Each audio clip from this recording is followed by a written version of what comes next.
আসসালামু আলাইকুম। সকলকে জানাচ্ছি প্রীতি ও শুভেচ্ছা। আমি আকসাদুর রহমান। আজকে আমরা এসকিউএল এর ফাংশন নিয়ে আলাপ করব। আপনারা জানেন যে প্রায় প্রতিটা প্রোগ্রামিং ল্যাঙ্গুয়েজেই এই ফাংশন আছে। সো এসকিউএল এও এর ব্যতিক্রম না। এসকিউএলও একটি আসলে database design and development programming language, যেটাকে আমরা বলি স্ট্রাকচারড কোয়েরি ল্যাঙ্গুয়েজ। তো অলরেডি আমরা এসকিউএল এর বেশ কিছু ফাংশনস নিয়ে আলাপ করেছি। যেমন এর আগে আমরা স্ট্রিং ফাংশন নিয়ে আলাপ করেছি, অনেকগুলি স্ট্রিং ফাংশন, ডেট ফাংশন, তারপরে এগ্রিগেট ফাংশন। এগুলি সবই কিন্তু ছিল বিল্ট ইন ফাংশন বা সিস্টেম ফাংশন, যেগুলি আমরা তৈরি করি নাই। অলরেডি এসকিউএল সার্ভারে তৈরি করা আছে, সেগুলি আমরা ব্যবহার করেছি। তো সেগুলি আমরা এই যে এসকিউএল সার্ভারের কোনো একটা ডেটাবেজের ভিতরে গেলে এই যে প্রোগ্রামাবিলিটির ভিতরে আবার ফাংশনস এর ভিতরে দেখেন অলরেডি কিন্তু সিস্টেম ফাংশন এর মধ্যে এগ্রিগেট ফাংশন, তারপরে হচ্ছে এই ডেট ফাংশন, ম্যাথমেটিক্যাল ফাংশন, এসব ফাংশনগুলি কিন্তু আছে। এসকিউএল এ আরেক ধরনের ফাংশন আমরা তৈরি করতে পারি, সেটাকে আমরা বলি ইউজার ডিফাইন্ড ফাংশন। তো ইউজার ডিফাইন্ড ফাংশন কেন তৈরি করি? হয়তো কোনো একটা বিশেষ কাজ আমরা করে রাখতে চাই, যে কাজটা আমরা বারবার কল করব বা বারবার এই কাজটা হয়তো করতে হয়। সেটা আমি একটা কোয়েরি লিখে ফাংশন করে রেখে দিলাম। আমি ফাংশনটাকে কল করলেই কাজটা যেন হয়। তো আমরা সরাসরি একটা ফাংশন এখন তৈরি করি, তাহলে জিনিসটা আরো ক্লিয়ার হবে। তো আমরা এই ক্রিয়েট ফাংশন এর মাধ্যমে এই কোডটা এখানে করা আছে, এটাকে কপি করে আমরা চলেন এসকিউএল সার্ভারে একটা কোয়েরিতে পেস্ট করি।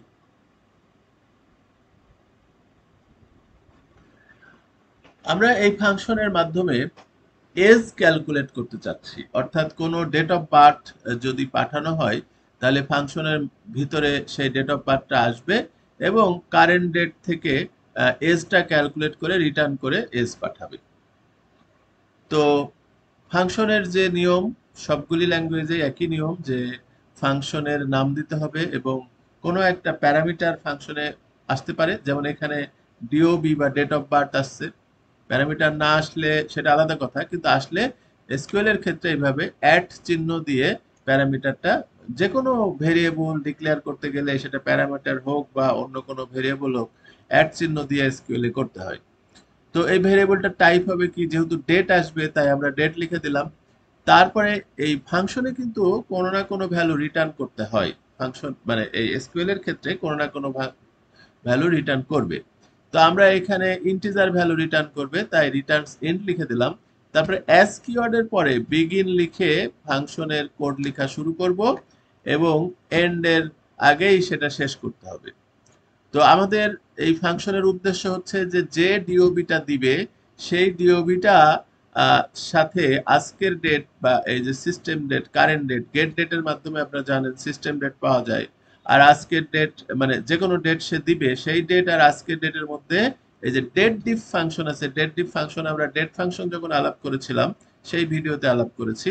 এই দুইটা ডেটের মধ্যে, এই ডিওবি এবং গেট ডেট, এই দুইটা ডেটের মধ্যে সে ডিফারেন্স বের করবে ইয়ারে। যেহেতু আমাদের বয়স বের করব, বয়স তো ইয়ারেই প্রয়োজন হয়, ইয়ারে ডিফারেন্সটা বের করবে করে এই এজ নামে যে একটা ভেরিয়েবল আমরা আবার ডিক্লেয়ার করেছি সেটার মধ্যে রাখবে, ইনসার্ট করবে। আমরা সেই এজটাকে আবার রিটার্ন করে দেব।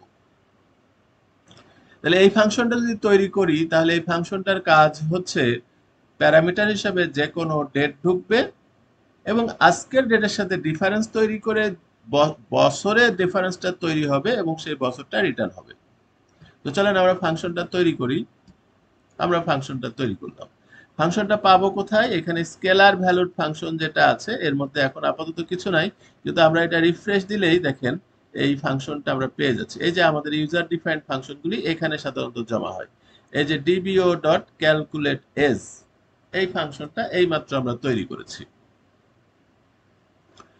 তো ফাংশনটাকে আমরা তাহলে চলেন ব্যবহার করি। আমরা যে কোনো ডেট পাঠাই এবং সেই ডেট অনুসারে সে এজ বানায় দেয় কিনা দেখি। তো ফাংশন কল করার নিয়ম হলো, এখানে আমরা কোডটা লিখে রেখেছি।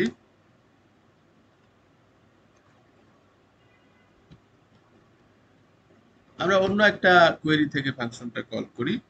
ধরেন এখানে সিলেক্ট ডিবিও ডট ক্যালকুলেট এজ লিখে ধরেন আমরা 10/8/1984 পাঠালাম, যে এটা একটা ডেট, এটার স্ট্রিং অবশ্য, কিন্তু স্ট্রিংটা ওখানে গিয়ে ডেটে কনভার্ট হয়ে যাবে, যেহেতু আমরা ডিওবি ওইটা ডেট ফরম্যাটে নিচ্ছি।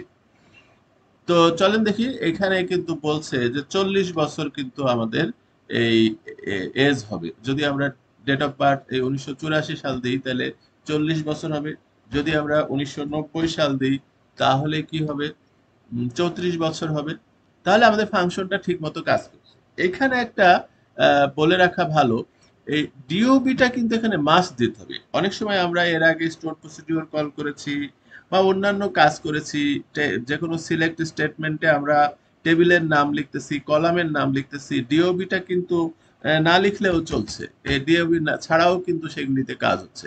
কিন্তু ফাংশনের নাম লেখার সময় ডিওবি হচ্ছে এই যে আমাদের যে ডেটাবেসটা আছে, স্কিমার একটা নাম দেওয়া হয়। স্কিমাটা আসলে এখানে ডিফল্ট কিমা থাকে ডিবিও, সরি ডিওবি আমি ভুল বলছি, ডিবিও। সো এই ডিবিও স্কিমাটা এখানে দিতে হবে, না দিলে কি সমস্যা হয়? ধরেন আমরা যখন এই কি বলে, আমরা যখন এই সিস্টেম ফাংশনগুলি কল করি, যেমন এই যে ফ্লোর যদি লিখি, লগ যদি লিখি, তাহলে কিন্তু এই ডিবিও দেওয়াটা কিন্তু ম্যান্ডেটরি না, ডিবিও কিন্তু আমরা দিব না। তো সিস্টেম ফাংশনে ডিবিও দিতে হয় না। তো আমরা যখন ডিবিও দিব না, তখন এই ক্যালকুলেট এজটাকে সে ধরে নেবে যে এটা একটা সিস্টেম ফাংশন। তো সিস্টেম ফাংশন হিসাবে তো ক্যালকুলেট এজ নাই, এখানে কোনো ক্যালকুলেট এজ কোনো ম্যাথামেটিক্যাল ফাংশন বলেন, ডেট ফাংশন বলেন, কোথাও নাই। থাকবে কি করে? এটা তো আমরা বানালাম। তো এটা যে সিস্টেম ফাংশন না সেটা বোঝানোর জন্য আমাদেরকে এই ডিবিও ডটটা দিতে হবে। না দিয়ে যদি আমরা রান করি, দেখেন এটা কিন্তু এই যে এরর দিবে, যে বলছে এরকম কোনো ফাংশন নাই। তাহলে চলেন আমরা ডিবিও ডট দিয়ে রান করি, তাহলে আবার এটা রান হবে। ফাংশনের একটা খুবই গুরুত্বপূর্ণ ব্যবহার হচ্ছে যে কোয়েরির মধ্যে ফাংশন আমরা ব্যবহার করতে পারি। আপনাদের অনেকের কাছে মনে হতে পারে যে স্টোর প্রসিডিউরের মতোই তো মনে হচ্ছে, স্টোর প্রসিডিউরেও তো এরকম করে আমরা কোনো কিছু পাঠাইতে পারি এবং আলটিমেটলি কোনো কিছু রিটার্ন করতে পারি বা কোনো কিছু প্রিন্ট করতে পারি। সো স্টোর প্রসিডিউরের সাথে ফাংশনের পার্থক্য কি? বেশ কয়েকটা পার্থক্য আছে। আমরা আরেকটি ভিডিওতে স্টোর প্রসিডিউর এবং ফাংশনের পার্থক্য নিয়ে আমরা ইনশাল্লাহ কথা বলবো। তবে এটা একটা মেজর পার্থক্য যে স্টোর প্রসিডিউর কিন্তু কোয়েরির মধ্যে ব্যবহার করা যায় না, কিন্তু ফাংশন কিন্তু কোয়েরির মধ্যে ব্যবহার করা যায়। কিরকম? চলেন দেখি। ধরেন আমাদের এখানে একটা টেবিল আছে, টেবিলটা হলো স্টাফ টেবিল। স্টাফ টেবিলে কি আছে? আমরা যদি সিলেক্ট স্টার্ট ফ্রম স্টাফ করি, সিলেক্ট স্টার ফ্রম এই যে স্টাফ, তো আমরা এটা আপাতত মুছে দিই। আচ্ছা, তো আমরা দেখতে পাচ্ছি যে স্টাফ টেবিলে আছে আমাদের স্টাফ আইডি আছে, ফার্স্ট নেম আছে, লাস্ট নেম আছে। তো আমরা মনে করছি যে স্টাফ আইডিটা আমরা চাই, স্টাফ আইডিটা চাই, ফার্স্ট নেমটা চাই, সবগুলি কলাম দেখতে চাই না।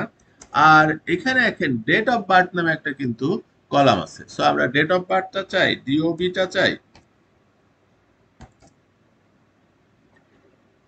এখন আমরা চাচ্ছি যে সাথে এজটাও, অর্থাৎ কার এজ কত, এজের কিন্তু কলাম এখানে নাই। ডেট অফ বার্থের কলাম আছে কিন্তু এজের কলাম নাই। এখন এজটা আমরা বের করতে চাচ্ছি। তা আমরা তো জানি এজের একটা ফাংশন লেখা আছে। সো এখানে কিন্তু আমরা এই এই ডিওবি গুলি পাস করে প্রত্যেকের এজ কিন্তু বের করতে পারি। কিরকম করে? ধরেন ডিবিও ডট আমাদের যে ফাংশনের নামটা ছিল, ফাংশনের নামটা ছিল কি? আমরা ক্যালকুলেট এজ নামে ছিল,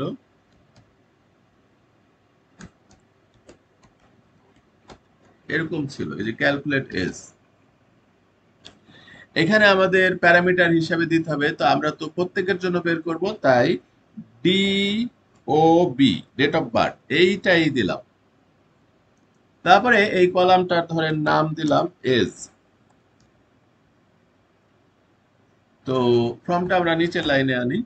আচ্ছা, এখন যদি আমরা রান রান করি, দেখেন প্রত্যেকের স্টাফ আইডি দেখাচ্ছে, ফার্স্ট নেম দেখাচ্ছে, ডিওবি বা ডেট অফ বার্থ দেখাচ্ছে, এবং সাথে সাথে এজটা কিন্তু দেখাচ্ছে। এজটা তার কাছে ছিল না।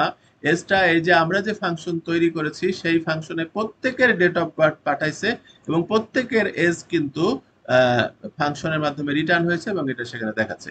তাহলে এই যে আমি একটা সিলেক্ট কোয়েরির মধ্যে আমি এইভাবে যে জিনিসটা ব্যবহার করলাম, ক্যালকুলেট এজ ব্যবহার করলাম, যদি ক্যালকুলেট এজটা আমার স্টোর প্রসিডিওর হতো তাহলে কিন্তু এইভাবে আমরা ব্যবহার করতে পারতাম না, আলাদা করেই আমাকে ব্যবহার করতে হতো এক্সিকিউট মানে কিওয়ার্ডের মাধ্যমে।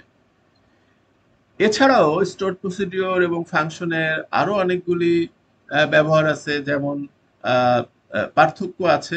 যেমন আরো একটা পার্থক্য হচ্ছে যে আমাদের কোনো না কোনো ভ্যালু রিটার্ন হবেই, কিন্তু স্টোর প্রসিডিওরে রিটার্ন নাও হইতে পারে ভ্যালু। তো যাই হোক, আমরা যেহেতু অনেকগুলি পার্থক্য আছে, সো আরেকটা ভিডিওতে আমরা পরবর্তী ভিডিওতেই এই সম্পূর্ণ স্টোর প্রসিডিওর এবং ফাংশনের মধ্যে কি কি পার্থক্য আছে সেটা নিয়ে আলাপ করব। তো আজকের ভিডিওতে আমরা যেটা দেখাতে চাইলাম সেটা হচ্ছে যে ফাংশন কি করে তৈরি করতে হয়, এবং সেই ফাংশনের এই যে যেভাবে তৈরি করতে হয় এবং সেই ফাংশনে কিভাবে ভ্যালু রিটার্ন করতে হয় এবং সেই ফাংশনকে কিভাবে ব্যবহার করতে হয়, ফাংশনটা কোথায় গিয়ে পাওয়া যাবে। এই যে আমরা আবারও বলি, প্রোগ্রামাবিলিটির ভিতরে এই যে স্কেলার ভ্যালুর ফাংশন এখানে পাওয়া যাবে। আমরা যে ফাংশনগুলি তৈরি করি এই ফাংশনগুলিকে বলে ইউজার ডিফাইন্ড ফাংশন, কিন্তু অলরেডি যে ফাংশনগুলি তৈরি করা আছে সেগুলিকে বলে বিল্ট ইন ফাংশন। তো ফাংশন নিয়ে আজকে এই ছিল। ভালো থাকবেন সবাই। ধন্যবাদ।